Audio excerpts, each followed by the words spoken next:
One. Good afternoon and welcome to the Board of Health meeting of April 26, 2021. Please note that this meeting is being recorded and will be available shortly hereafter for scheduled and on-demand viewing on any smartphone or tablet device. If anyone else is recording the meeting, please notify the chairman.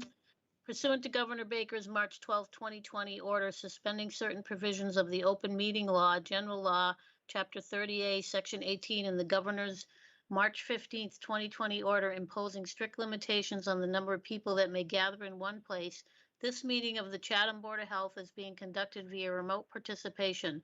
No in-person attendance of members of the public will be permitted, but every effort will be made to ensure that the public can adequately access the proceedings as provided for in the order. A reminder that anyone who would like to listen to this meeting while in progress may do so by calling the number 1-508-945-4410, and the call-in ID is 380-402-775#. Despite our best efforts, if we are not able to provide for real-time access, we will post a record of the meeting on the town's website as soon as possible. So turn this over to Chairman John Beckley. Thank you, Judy. Welcome, everyone. Before I start the agenda, I'd like to establish which Board of Health members are on the call to establish that we do have a quorum. When I call your name, please indicate whether you're present. Dr. Noble Hanson? Present. Ron Broman? Here. Ed Sheehan? Here. Carol Boyce?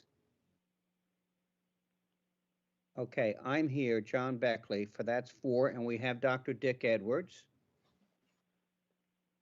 Right, Dick?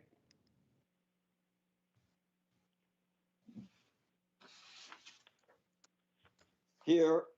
Okay, Dick, Dr. Edwards is our alternate. Okay, we are set to go.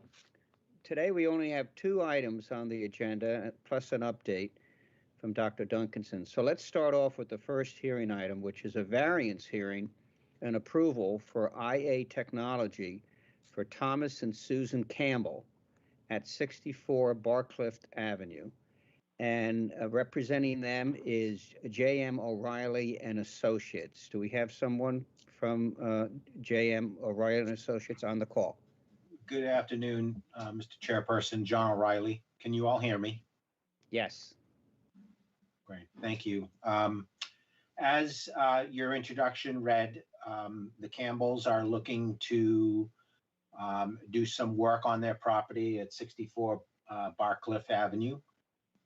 The work includes the removal of a detached garage building and the construction of a 3-bedroom dwelling with a new detached garage. Also on the property is an existing 2-bedroom dwelling, which will be retained and modified to be a 1-bedroom dwelling as an accessory dwelling unit. This project did go through a ZBA review recently and was given the necessary approvals to move forward as far as from a zoning point of view. So we're here today to seek the use of innovative and denitrifying treatment process to gain a 4th bedroom on a 31,000 square foot lot. I've given you floor plans which show on the new home, 1 master bedroom on the 1st floor and then 2 bedrooms on the 2nd. The detached garage does have some storage above it, but the staircase is open to the garage area and does not qualify as area of isolation or bedroom. And then we did give you an existing and proposed floor plan for the existing 2-bedroom home. We are simply making an opening into one of the bedrooms, a cased opening to act as another area other than a bedroom. And as part of your filing process, I did provide a pre-nitrogen load using the 2 bedrooms existing versus what a 4-bedroom system would discharge with treatment. And we do have a reduction of nitrogen with the 4 bedrooms and treatment. The system, other than that, of the relief being stated, is in fully compliance with your local regs as well as Title V. be happy to answer any questions. Okay, board members, any questions or I have a comments? for the question, applicant? Richard Edwards. Go ahead, Dick. My question pertains to the existing house. It appears that they removed the door and cased the opening in the existing second bedroom and are now calling it a one-bedroom house. But in my experience with the town of Chatham, that wouldn't be sufficient. In fact, I have a 15 by 25-foot man cave with an open door into the man cave and steps, and that's always been considered a bedroom by the building department. This room continues to have a closet. It has egress through windows, and all you'd have to do is put the door back up, and it's a bedroom. And in my experience in Chatham, they would call this a two-bedroom house. You know, it John, seems can I you respond? have to do more expensive work, removing more of the wall to make it, into a one-bedroom house. Go ahead, Judy. Yeah, our policy has been that if the room is opened up with a cased opening, I like to see, usually 5 or 6 feet cased opening. It takes away the privacy. So we have allowed this historically, and I do it all the time actually with building permits. And then the other thing is that we would deed restrict this house and the whole property to the number of bedrooms that they're requesting. So that's been kind of what we've been doing for years now. Well, this is only a 4-foot opening, which would be easy to put a door back up and put a bed in there. I mean, we don't usually consider the intent of the owner, or whether there's a bed in the room to be adequate. Yeah, I mean, the 4-foot, I try to get them to make it as wide as they can within the restrictions. If it's an existing house and there's, walls or closets or something that restrict them from opening it wider. But I usually try to make it wider than the standard door size. So, I mean, it's up to the board and what you think, but that's been what we've been doing, or I've been doing right along. Yeah, I wish there was some consistency. We've been paying taxes on a 5-bedroom house for 20 years. Well, that's the assessors, and the way they assess is different than what we call. They may call something a den or bedroom that we wouldn't, or vice versa. So that's a different story altogether. I don't know what your situation is, so I can't really respond to that.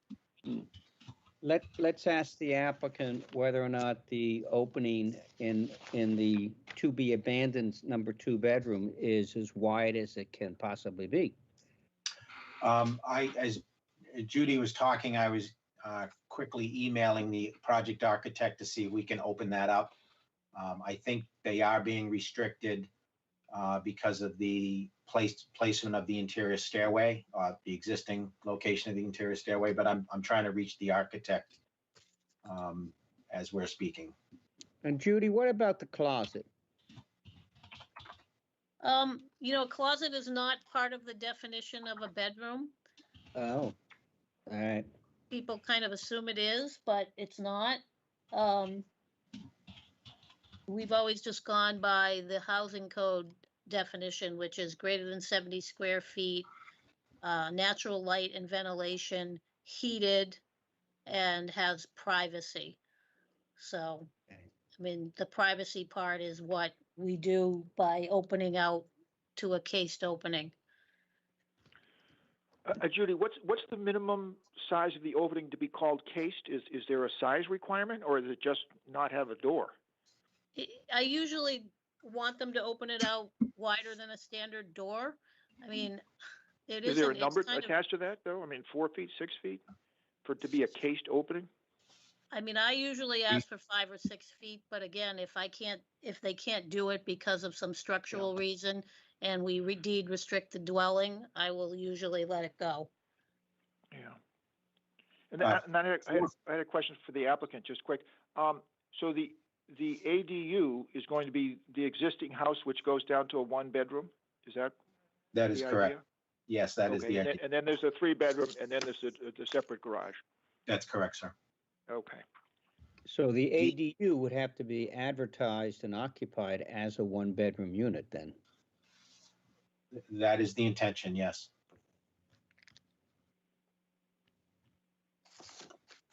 The cased opening is minimal, usually 48 inches, 4 feet wide.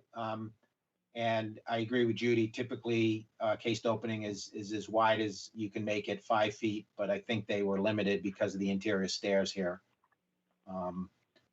I don't have an issue. I don't want to commit to 5 if there's some structural issue that's preventing it to get to 5. But if the board would feel more comfortable in just requiring that the opening be as wide as possible. John, it looks like they may be able to take some of the doorway on the lower part, not the stairway side, but the southern part of the drawing. Judy, I just got a response from the architect, and they indicate that they can make it 5. Okay. If it's the difference between an issue of bedroom versus office. So they would, if we can agree to 5, that's good with us, or if the board can agree to 5. What do board members think about that? Ed Sheehan. Hello. Yeah, hello, Ed. Yeah. What do you think? What do you think about 5 foot That mandating the reserve 5? area is not very large, in my opinion, for the size of the house. You talking about the septic? Yeah. Yeah, we're talking about a bedroom situation, Ed. Oh, the bedrooms as well. Yeah. Let us finish this first. All right. Dick, what do you think if we mandate a minimum of 5 foot opening on the cased? Yeah, I think if you did that, then it would be more like just an wide open area into that room, and I don't think there would be. Then it would be much more difficult to just put a bed in the room and make it a bedroom. I agree. So I would be pleased with 5 feet. Yeah. Okay. What about additional questions on the overall application? It seems pretty straightforward to me. This lot goes back a long way. I never realized how deep it was until I saw the plot plan.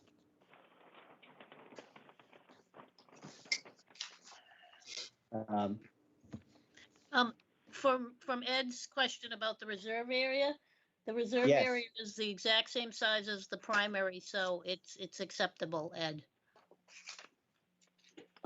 Say again. The reserve area that is shown on the plan is the same size as the primary area, so that is acceptable. Okay. All right. Any other comments or questions for the applicant from board members on the application? If not, I'd like to at least get a motion to approve on the table. This is Noble. A motion to approve the variance with a stipulation that the cased opening in the existing house be increased to 5 feet. And then Judy would read the conditions. The 9 conditions. Okay, thank you. Can I get a second on that? Second, Ron Broman. Ron Broman, a second. Okay. Any further discussion? Hearing none. Before I call the question, anybody from the public wish to comment on this motion before we vote? All right, when I call your name, please indicate how you vote on Noble's motion. Although, Judy, why don't you read the conditions first, Okay. please? The applicant should restrict the property to a maximum of 4 bedrooms and record this restriction on the deed. The applicant shall submit a copy of the executed deed restriction and release of the deed restriction. Sorry, scratch that last part. And we're going to add a 5 foot case opening to the existing cottage. Throughout its life, the system shall be under an operation and maintenance agreement. The operation and maintenance agreement shall be for at least 1 year and may be with any mass certified operator of the appropriate grade. Effluent from the system shall be monitored at least twice per year for the first 2 years, preferably May and October. The effluent shall be tested in accordance with Mass DEP standard conditions for secondary treatment unit certified for general use, revised March 20th, 2015. In addition, a lab test of the effluent for total nitrogen to meet the performance standards of 19 milligrams per liter shall be collected and analyzed by a certified lab. Water meter readings are to be provided with the semi-annual report. If any of the field tests or lab tests fail, follow-up tests shall be conducted by a certified lab and an evaluation made by the operator within 30 days. After the required 2 years of testing, application can be made by the board, be made to the board or their agent for the review of the possible modifications of the monitoring requirements. The applicant shall sign a covenant with the board agreeing to comply with such time as the town of Chatham, through its Board of Health and/or Board of Water Sewer Commissioners, directs the connection of the property to the municipal sewer when it becomes available. This covenant shall be recorded at the Barnstable County Registry of Deeds. The applicant agrees to apply a minimum of 6 inches of compacted topsoil to all disturbed areas of the property. The engineer shall submit an engineered as-built plan, including as-built elevations with a written certification that the system has been installed in accordance with the approved plan. No alteration of the floor plan of the dwelling or the engineer's site plan will be allowed without further review by the Board of Health or its agent. And the variance granted pursuant to the State Environmental Code, Title V, and the Town of Chatham is valid for 1 year from the date of the Board of Health approval. A permit must be issued and work commenced during the 1 year period while the variance shall expire. Okay, thank you, Judy. So we have a motion and a second on the table. Judy just read the conditions, all 9. I had one real quick question for Judy, John. I don't know if it's the right time to ask. Go ahead, go. So Judy, the additional conditions regarding the ADU and its use and the lease and all that, that is all handled by another board, correct? Yes. It's not, you don't have to put that as part of our conditions. No, that's the, I believe the zoning board handles all of that. Yeah, Okay. all the conditions relative to the use of the ADU is all tied up within the special permit and would be enforced by the zoning department. Perfect. But the building department will, Building department. as part of their building permit, will make sure that, and I will review their building plan to make sure that that room and the cased opening gets the work done that it's supposed to. Okay. Very good. Thank you for the question, Dr. Hanson. Okay, when I call your name, please indicate how you vote on the motion. Dr. Noble Hanson, Approve. Ron Broman, Approve. Ed Sheehan, Approve. Carol Boyce, are you on the call? Okay, John Beckley, I vote to approve. So we've got the 4 votes to approve the application. So that one's done. Thank you very much and have a great afternoon. Yeah, you're good to go. Thank you. Okay, item number 2 on the agenda is a variance hearing and approval for IA Technology for Jasmine Chang and Evren Sungar at 28 Monomoy Circle, and representing the applicants is Ryder and Wilcox. And I know we have Stephanie Sequin on the call. Stephanie? Hi, yes, good afternoon. Stephanie Sequin here. Do you want to introduce the application? Sure. Yep, thank you. This is a similar request to what you just heard.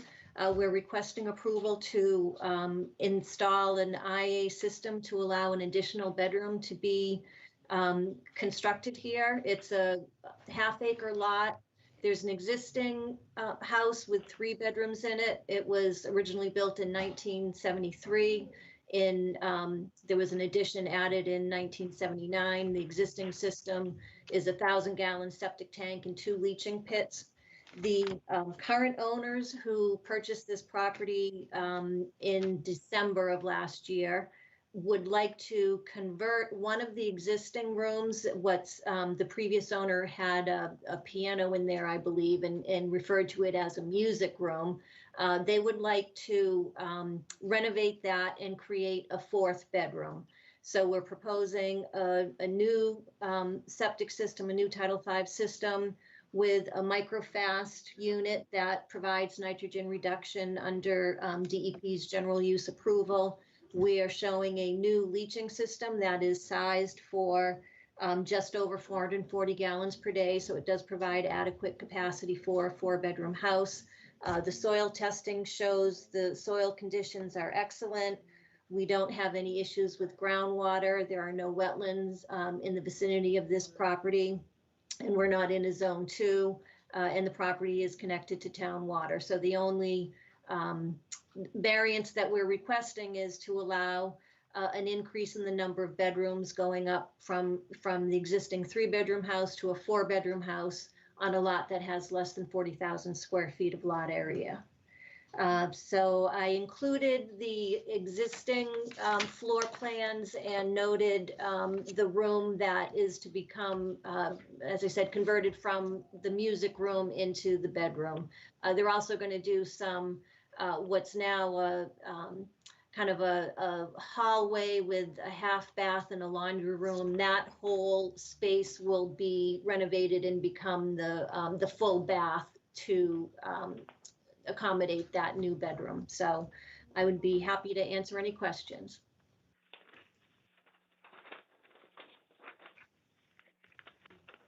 Thank you, Stephanie. Questions from Board of Health members, comments? The drawing, Ron Broman, the drawing on top there with the deck and what was existing music room, was that just sketched in by somebody, or is that a actual plan?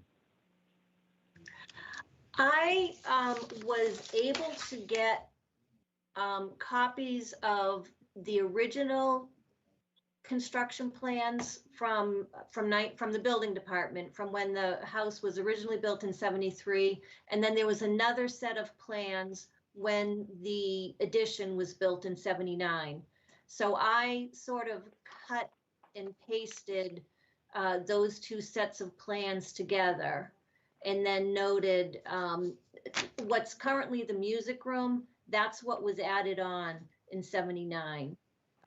So I just, marked that up to indicate that's the room that's being converted. Okay. So the outside, Stephanie, the outside size of the house will expand a little bit to. No. No? No, they're simply doing interior renovations. Okay. No change in footprint. So the music room was pretty big to start with. Yes. Okay. And if you look on the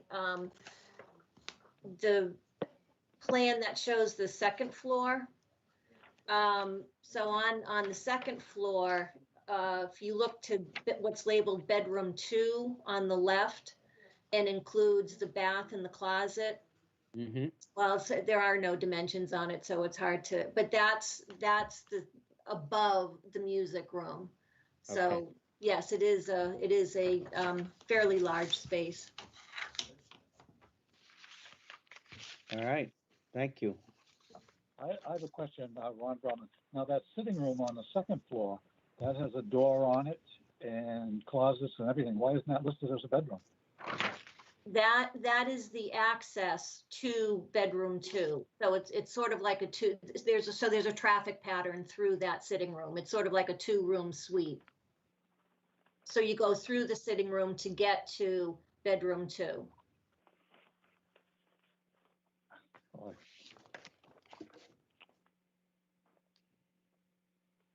This is Judy. Yeah, we wouldn't count the sitting room because it hasn't got the privacy because you have to walk through it to get to the bedroom. Okay.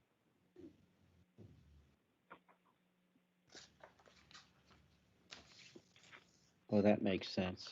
All right. In Ron Brown, I have one more question. In the existing music room, are there any windows in that? There are. Okay. I just don't see them on the plan, that's all. Yeah. Yeah, I did not go into that detail. And actually, I guess what I did was I just traced the outline of the addition plans without indicating where all the windows are.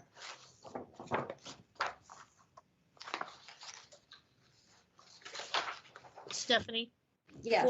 For the actual building permit, I'm assuming you'll be required, or they'll be required to give more detailed plans of that room Yes. that I will have to review. Yep. Okay. So you'll get a up-to-date copy, Judy? Yes, and all the Okay. windows will be shown because they have to meet requirements for egress if it's a sleeping room. Okay, thank you. That's what I was worried about. And then what would that egress require, Judy?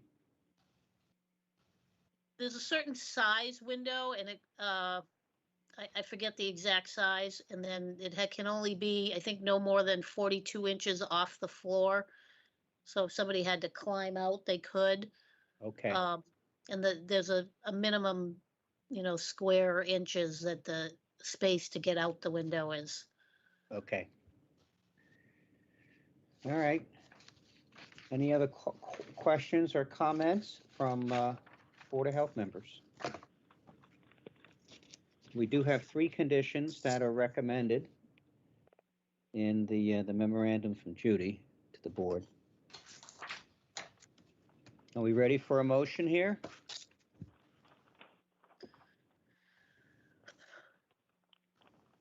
Yeah, I'm all set. Can I get a motion to approve? Excuse me, will you be taking questions from, this is Deb Norris, I have a hand up. Okay, before we vote, we certainly will. So let us get. Okay, thank you. Yes, thank you. Can I get a motion to approve? This is Noble. A motion to approve the variance request with Judy reading the 3 conditions. Okay. Can I get a second?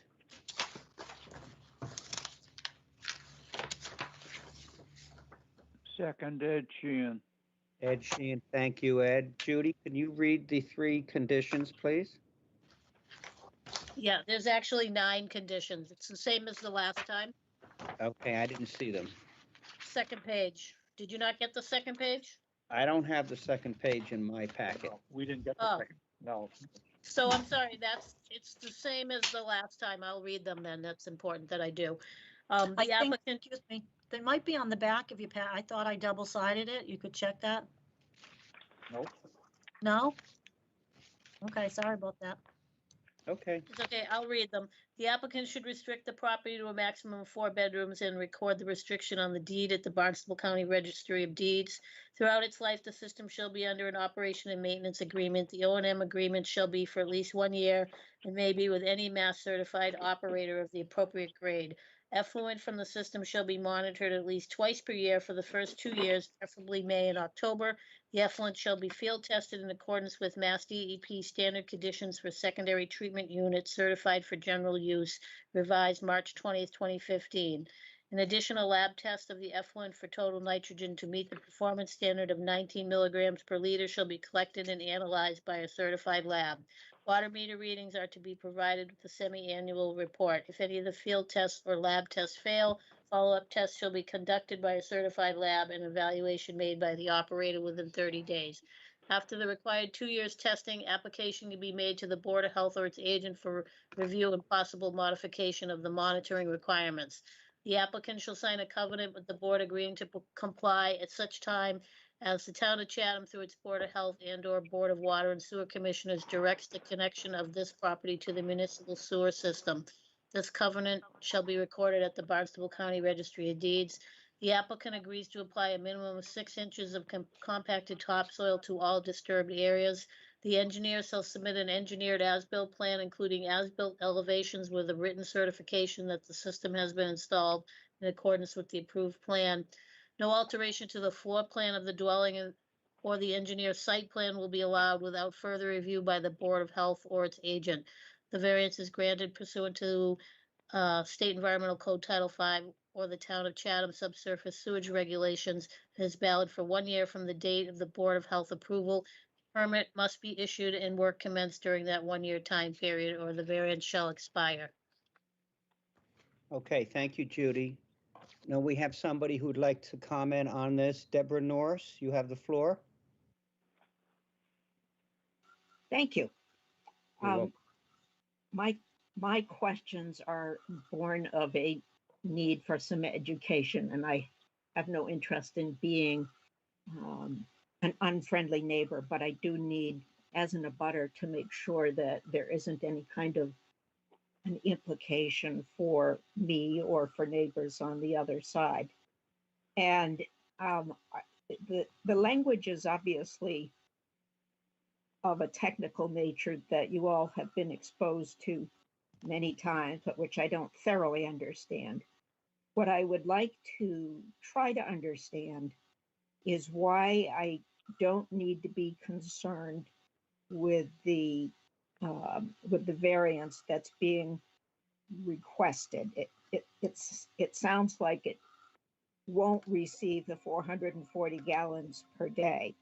And the other thing that I'm trying to fit in with all of this is, and I can't see where the new septic system would go versus the old.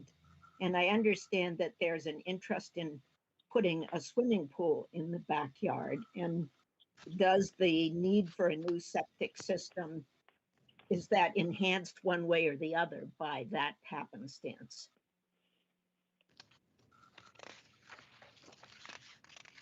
Okay, thank you. Judy, can you help?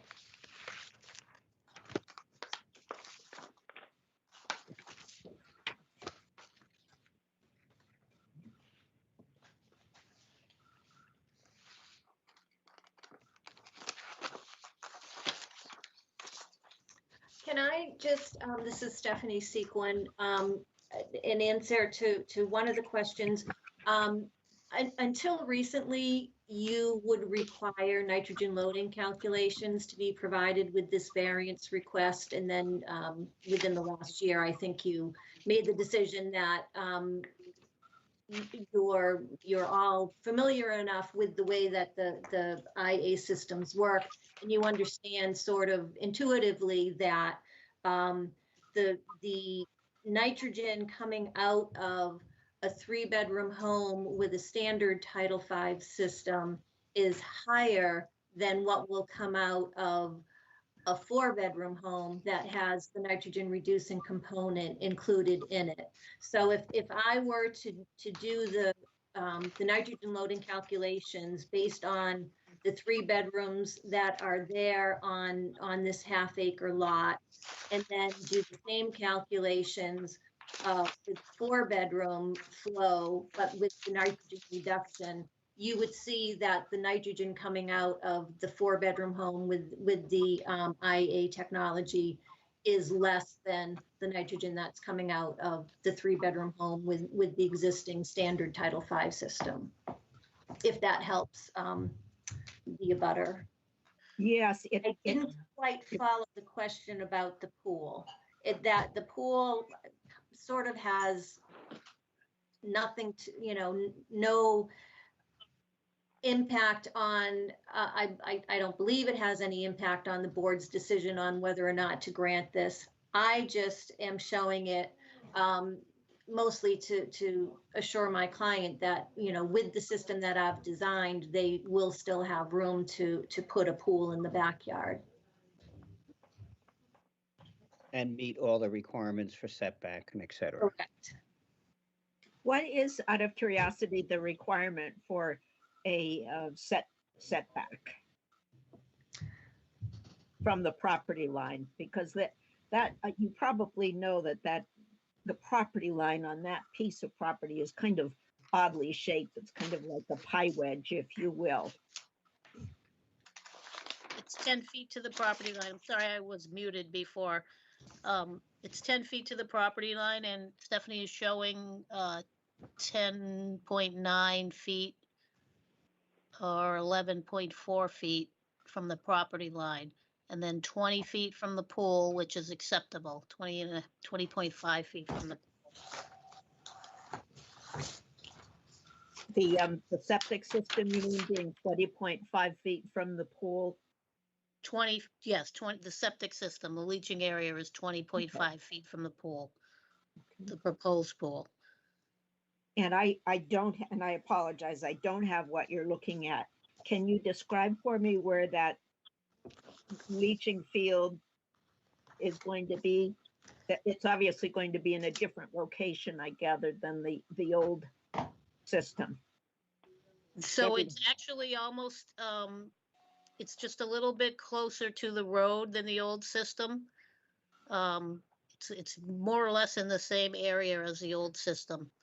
It's a little bit closer to the property line, not the road, I'm sorry, the back To the property rear, line. right, closer to the rear property line. The rear property line, yes. It's still in the back right-hand corner. Okay, so that's mine. This is All right. Allison. This is Allison From Edwin Ramos. And that is our property. And so we have similar concerns about why to accommodate a music room being converted into that moved to begin with, substantially closer to our property line.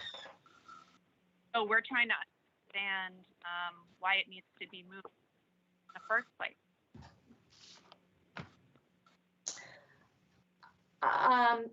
The existing septic system somehow is only, I would say, about 4 feet from the existing foundation.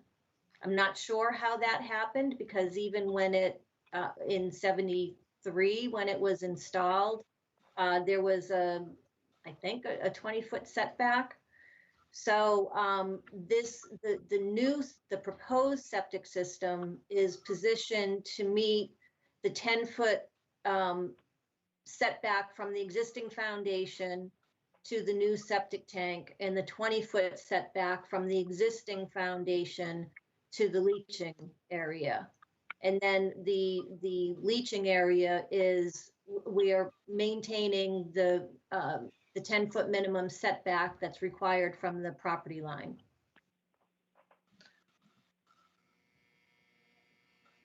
Oh, okay, thank you. That doesn't really answer my question about why it needs to be moved and not direction and the existing direction. So we see the pool, and so that you say that it doesn't. It seems to have, You're breaking up. We can't really hear you. can you hear me now? Yep. Yep. Yeah. So you say the pool doesn't have an impact, but it seems like it does, because you can't keep it in the existing location. It is a very small lot, I can see, but we're having a hard time understanding why it should be relocated so close to the property line. It's the system is being relocated because they're putting in an innovative alternative septic system. And to do that, they're meeting all the current requirements of Title V. This system was installed pre-Title V in 1972 or whatever. So the system that's they're designing meets all of the current Title V standards. The variance that they're requesting is for a local regulation, which is the nitrogen loading regulation. And then in order for them to have a potential pool, they are maximizing the distance that they can get to the property line on the west side. But it does meet all the setbacks. Everything will be below grade. Once the system is put in, it will be covered completely and graded, and there should be no real change in how anything looks or how it affects any of the abutters' property.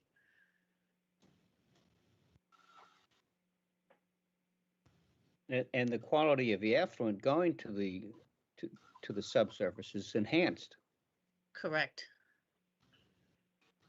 Well, I appreciate the information that you're educating us with, because obviously we have interests in protecting our property and need to have some confidence that what's occurring makes sense, and what you have shared by and large, I think, calms down some of the fear.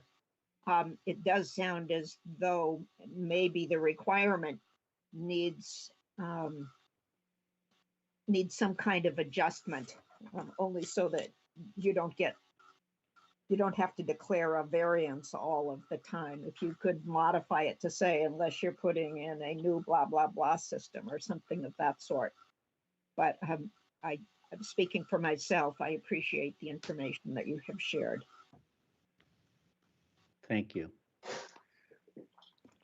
Yeah, this is Noble. Just to clarify in my own mind, that the variance we're giving is to go to 4 bedrooms with an STU, but we're not giving a variance as far as the offsets of the designed septic system to the lot lines and from the house. There's no variance in those, as I understand what Judy has said. Is that correct, Judy?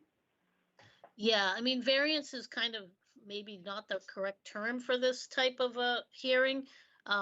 We're doing something that by right your nitrogen loading regs allow you to add an extra bedroom if an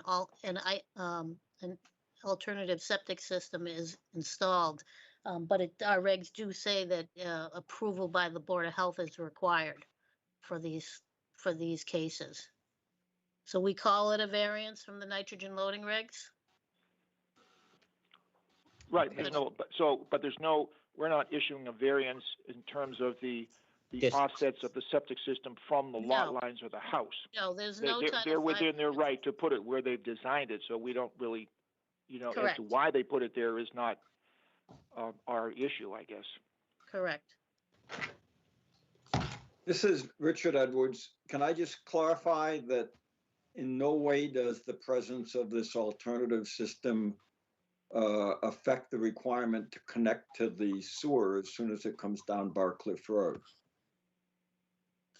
You mean Monomoy Circle? Monomoy Circle, rather. Yeah. The regulations for the sewer connection allow someone with a alternative septic system to use that system for 10 years. So if it did come down Monomoy Circle, they would be, in the next few years, they would be allowed to continue with the use of it. But I think historically what we're finding is that most people want to get rid of these because of the operation and maintenance costs. They'd rather just hook up to sewer and be done with it. And I'm not sure when Monomoy Circle will be hooked up to sewer. I don't think it will be anytime in the next 5 years or so. Maybe if Bob's online, he could weigh in on that. Yeah, John? Yes, Bob. Yeah, we're currently working on Battlefield Road, but I don't see sewer becoming on this stretch of Battlefield or Monomoy Circle for probably 7 years at the earliest, by the time we get through planning and design and appropriation. And just for clarity's sake, this does require a variance by the board from the nitrogen loading regulation, because it is a request for 1 bedroom above what would normally be allowed on the size lot. So it is actually a variance request. All right. Thank you, Bob. We ready to vote on this? Any further comments or questions relating to Deborah Norris's questions or comments? This is Allison Ramos and Edwin Ramos again. Want to echo what Deborah said. Thank you for answering these questions and helping us understand. We're still unclear, I guess, why this exception should be made. to increase the capacity when this is a 20,000 square foot lot, and the regulation is designed for a 40,000 square foot lot, and this exceeds that regulation. So could you just please again try to explain why this exception is being sought for? Because you said that there's no external building that will take place to convert this bedroom. So I understand the septic system needs to be upgraded to accommodate it, but can you please explain why this exception is being made? So in our nitrogen loading regs, it basically says that if you allow, we will allow an existing bedroom to a dwelling if they put in an extra bedroom to a dwelling if they put in a alternative septic system, which reduces the amount of nitrogen that comes out of the septic system. So the actual amount of nitrogen that is going to come out of the system with a 4-bedroom system with an IA is going to be less than would have been as a 3-bedroom system or the existing system without an IA. So they're actually improving the environmental footprint, the nitrogen loading footprint on this property by putting the IA in. So it's kind of a win-win. We're giving them a bedroom and they're giving us nitrogen reduction on the property. But Judy, this is John. This is basically a right. And that's what our regulation does say. It says we will allow an extra bedroom if an alternative septic system, nitrogen reducing septic system is installed. So so the applicant has a right to request it and for us to approve it if they meet the condition of the IA system. Yeah, Correct. John, it's Bob. Yes, Bob. I think one of the other things that might help clarify things a little bit, this house was constructed as 3 bedrooms in 1973. So it basically predated all of the nitrogen loading regulations.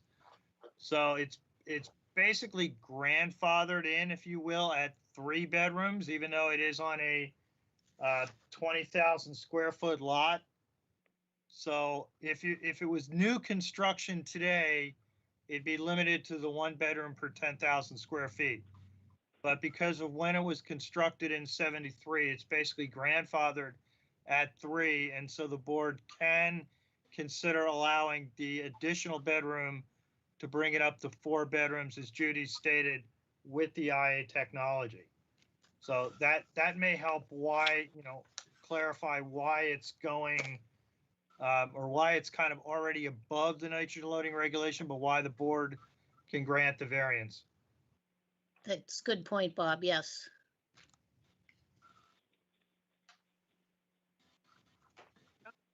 Thank you for clarifying.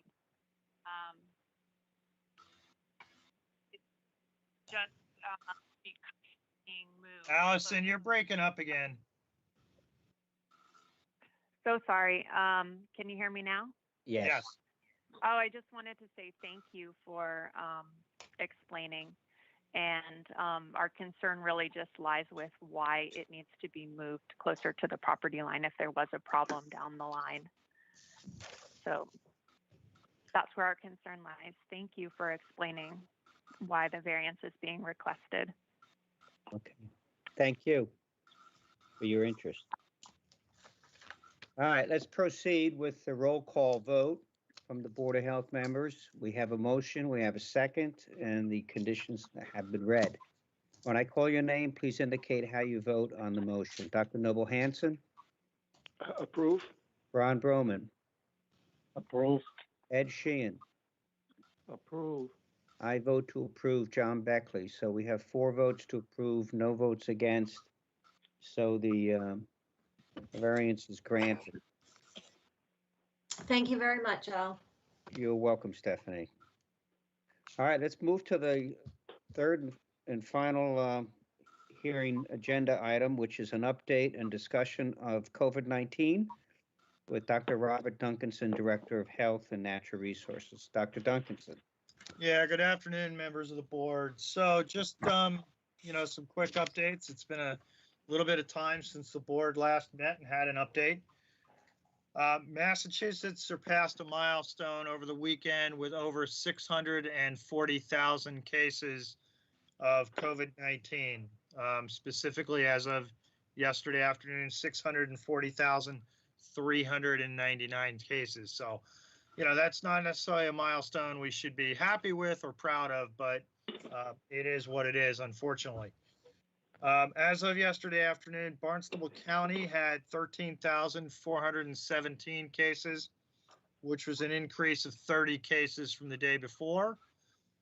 Recently, the county's been averaging in the 20s to 40s cases a day, which is, that's half of what we were experiencing back in early mid-March, towards the end of March, when we were averaging around 100 cases a day, when we had the ongoing surge in the Mid-Cape area. So that's good news. Things have been trending downward recently. Barnstable County so far has had 461 deaths attributable to COVID-19, and that was an increase of none from the previous day. So again, that's also been a positive indicator recently. We've been seeing, one, maybe two deaths, on average, where previous to that, earlier on this spring, we were seeing a much higher number. Chatham is currently at 318 cases since the pandemic began. Again, that's cumulative now since January 1st of 2020. We're currently aware of 2 active cases in Chatham, and we've had 30 deaths since the pandemic began. So again, that's since January 1st of 2020. Before I get a little further into the Chatham specific information and show you some of the graphs, one thing I just wanted to indicate, because I know this is, it's been a topic of a lot of discussion recently, but over the last 2 weeks, there have been approximately 24,000 cases of COVID-19 in Massachusetts. And roughly 21% of those have been in the 20 to 29-year-old demographic. In the 30 to 39-year-old, we're at about 16%, and the 40 to 49-year-old, 12%. So, as we've been talking about for the last, say, 2 months or so, we are definitely seeing a shift towards the younger demographic being the majority of cases, both in Massachusetts and also nationally. And those kind of numbers that the state's providing bear that out. And that's partly a reflection of the fact that the older demographic has been eligible for the vaccine significantly longer. And as I'll show you in a moment, significant numbers of the older demographic have, received the vaccine and are now considered fully vaccinated, meaning 2 weeks have passed since they've had the second shot of the Pfizer or Moderna vaccine, or 2 weeks have passed since they have had the J&J single dose vaccine. And while we're talking about that, I'm sure everyone is aware that as of late Friday afternoon, both the CDC, the FDA, and then subsequently the Mass Department of Health gave the green light to use of the single dose J&J vaccine once again. So that came out late Friday afternoon, and the state immediately, about an hour or so later, reiterated that to all their providers that had the single dose J&J vaccine on hand, that they could start giving that out again immediately. So, that is good news in terms of getting that single dose vaccine back out on the street. As you know, we used that vaccine for the first round of our homebound folks. It's just so much easier, only having to deal with the single dose. It's easier to store, it's easier to transport. So the J&J vaccine, has a lot of positives going for it.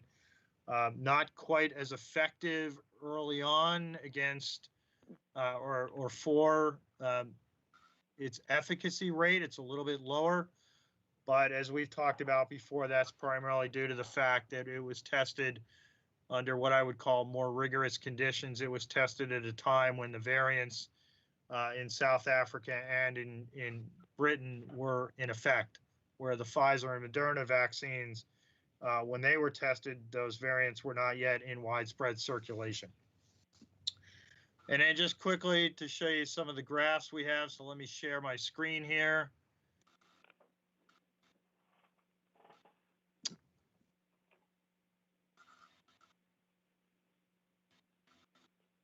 So here's our monthly case count. Can everybody see the graph on the screen? And hopefully you can see that we've seen a significant decline so far this year. In April, we've only had 13 cases so far in April of this year. And we've had 31 cases resolved, meaning they've passed their mandatory 10-day quarantine. And so as you can see from the graphs, that is down significantly from where we were in January and February. So we're on a good downward trend. All right. And then another figure that I just wanted to show you is the age distribution of cases. It's pretty well leveled out. So, you know, for the most part, we have a pretty even distribution, around 10% of cases in all the various age groups. Although, as I indicated, we are seeing an uptick now in cases in the younger demographics, which would be, you know, expected considering the older folks have received the vaccine or had availability to the vaccine for the longest period. And then our average daily incident rate, and this is again showing a positive trend, has dropped off significantly from where we were with the second surge that took place on the Cape. And hopefully that downward trend continues. As of last Thursday, these figures or the numbers only come out once a week on Thursdays. Chatham returned to the gray category. So if you remember, we have 4 categories that the state uses to color code municipalities, gray being the lowest, then green, then yellow, then red, with red being the highest. So Chatham is back into the gray zone, which is great news. Our 14-day positivity rate as of last Thursday was 2.12%. Barnstable County's was at 4.34%, so roughly twice what Chatham was. And the statewide average was about 2.3%. As of this afternoon, when I looked, the statewide average is now down to about 1.8%. So that also continues to be good news. And then just the final graph that I wanted to show. This is our vaccine. And I show on here 2 graphs. Again, this is data that only comes out once a week on Thursdays, and it's based on the numbers from the previous Tuesday. So the most updated one we have is as of April 20th, which is the top figure. And then the one below that, just for some comparison, is the week prior, so April 13th. And as you can see in the older demographic, and I wouldn't worry too much about the absolute numbers because these numbers are used by the state. They are based on the 2010 census. So, you know, they may not be reflective of actual numbers of individuals in these various age groups, but just look at the relative comparisons between the age groups. And you can see that the vast majority of the 75-year-old and above demographic has been vaccinated, and the split between partially and fully vaccinated has gradually been increasing more towards the fully vaccinated side. And we're seeing the same thing with the 65 to 74-year-olds who are right now, we're basically at, or last week, we're basically at the same percentage, the 50 to 64-year-olds, because again, that was the most recent group when this data was compiled that, you know, were eligible for the vaccine. And then, as I'm sure everybody's aware, as of April 19th, basically anyone 16 years of age and older could get the vaccine in Massachusetts.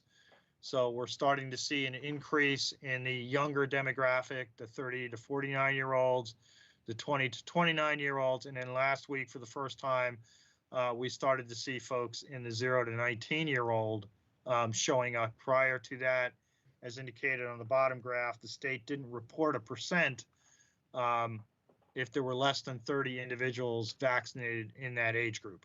So starting last week, we started to see, that youngest group starting to show up. And I expect that to just increase as we go forward here, as more and more people in all these age groups are now eligible to get the vaccine. So with that, I will stop sharing my screen and happy to answer any questions. Thank you, Bob. Board of Health comments or questions? This is Noble. Bob, any reported cases of employee COVID infections among restaurants and businesses in the last few weeks?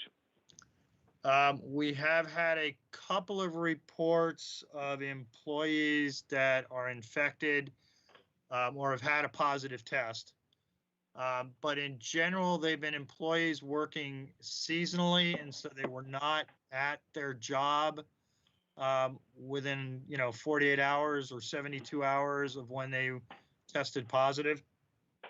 But we have had a couple of reports, mainly at CBI, where they had a couple of people. But again, because it's that time of the year, their people aren't necessarily working every day. And so Judy and I have reviewed those, and we're comfortable with the response that CBI and others have been making.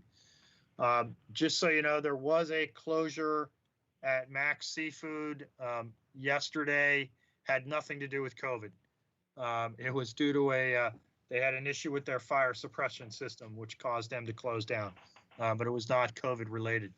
Other than that, unless Judy is aware of something, we haven't received any other reports recently of any of the restaurants in town having issues. So, Bob, your impression is that the restaurants and businesses are reporting positive cases, as far as you know. They're complying with that order. Yes, they are complying, as well as the fact last week we did do a drive-through vaccination clinic here in Chatham. We originally were planning to do just town employees, but based on the number of folks that we got, we ended up opening it up to the restaurant and hospitality folks in town, in case they had not been able to get vaccinations through other sources. And so we ended up with about 66 people. So, they are taking advantage of it. The county has also run some clinics for the restaurant and hospitality industries as well. So efforts are being made specifically to target, those kind of industries that are so critical and important to the Cape's summertime economy. One area that we have had discussions about and we will continue to have is, a lot of the seasonal folks may not be back on Cape yet. For a lot of the restaurants, they tend to come in towards the latter part of April and May and into June. So there's going to continue to be outreach to those groups. Although based on information that we're hearing, a lot of those individuals are already coming in already vaccinated. So they've been able to get vaccinated from other sources wherever they're at. So that is good news for the Cape's seasonal economy. Good, thank you. This is John. I don't know if it's probably too early, but I'll just put this out there that at some point we're going to have a timeline at the board to review some of our existing masking policies and beach policies that were in place last fall. And I don't know if we want to put that in as a placeholder in a future meeting, maybe later in May. But I'm sure the questions are going to start coming up. Yeah, and there is going to be we've had a request to have a joint meeting, probably of the Board of Selectmen and the Board of Health, with regard to some of the summertime events things like July 4th parade, fireworks, some of those other things. We haven't set a specific date for that yet because we've been waiting to kind of see if the state updates some of their guidelines, because, you know, we're in phase 4, step 1, and some of those larger gathering type events like parades, fireworks displays are still prohibited under the state's guidance. And so we haven't, you know, this topic has come up a couple of times during our twice weekly calls with the Department of Public Health. And so far, the state has not made any changes either into their events kind of guidance in terms of those larger events, or in terms of the governor's mask mandates. Right now, masks are still required in Massachusetts, both indoors and outdoors, in all public spaces, and we've had no indication that that is going to be changing anytime soon. As I'm sure the board is aware, CDC is still recommending, even for fully vaccinated individuals, that masks still be worn whenever folks are out and about and have the potential to interact with others. One area that has gotten some attention recently is the Cape Cod Baseball League. Judy and I have participated in a couple of calls, specifically with regard to Chatham and then also with regard to the Cape League overall on Cape Cod. We had a meeting last week of all the health agents and the Cape League reps for all the towns that, you know, have Cape League teams within their jurisdictions. We have recommended that they reach out to the state to get clarity as under what group they fall, because some of the Cape League teams felt that they fall under the state's guidelines for large event venues like Fenway Park and Gillette Stadium, and other towns feel that their teams fall under the requirements for general outdoor gatherings, which is a limit of 150 people. And so you can imagine the logistical difficulty of trying to limit, you know, a Cape League baseball game to only 150 people. So that dialogue is going to continue. After that meeting last week, the Cape League did delay their opening day. It was originally stated for around June 12th. They have pushed that back to June 20th to give them some more time to work out some of these questions. They have developed a protocol that they're going to be utilizing for both players, you know, managers and whatnot, and ways to deal with things like concession stands and sales and those kinds of things. But we are still waiting for clarity from the state as to exactly within which group or within which category Cape League games should be considered. So. Interesting. Yeah, this is Noble. I would just say I'm on the parade committee, and the parade committee had put a tentative decision date of a real parade versus a virtual parade for June 1st. Although the parade committee doesn't make that decision, that comes from above. But the parade committee was hoping that a decision would be done by that time, which kind of corresponds with what Bob said about a joint meeting in May. Yeah. All right. Any further questions with Dr. Duncanson or comments? This is Ron Broman. I have one more question. That every year in the past few years, we always met with Park and Recs, and then we stopped doing that because it kind of quieted down. But with the big changes out there this year, I think we should have another meeting with the Park and Recs like we did in the past when I was the chairman and I had to close that beach down, the Lighthouse Beach. And Bob knows the letter that came out, you know, the fast-moving current, deep, steep slope off, and I think it's looking like it's doing the same thing again out there. So I think we should look into that. Okay, I will, I know Dan Tobin is on vacation this week, but I will email him and we'll see about getting something set up for that. Okay, thank you. Very good. All right, let's move on and approve the minutes of April 5th. Do we have any comments or edits or clarifications that any board members would like to request be made on those minutes? Hearing none, can I get a motion to approve the minutes? Ed Sheehan, approve. At about a second? Second, Ron Ron? Gorman. Okay. All right, when I call your name, please indicate how you vote on the approval of the April 5th minutes. Dr. Noble Hanson, Approve? Ron Broman, Approve. Ed Sheehan, Approve. and I vote to approve. Okay, so the minutes have been approved. Any final questions or comments before we adjourn? All right, can I get a motion to adjourn? So moved, To Ron Gorman. adjourn, Ed Sheehan. Okay, who made the motion? Ed Sheehan. About a second? Ron Gorman.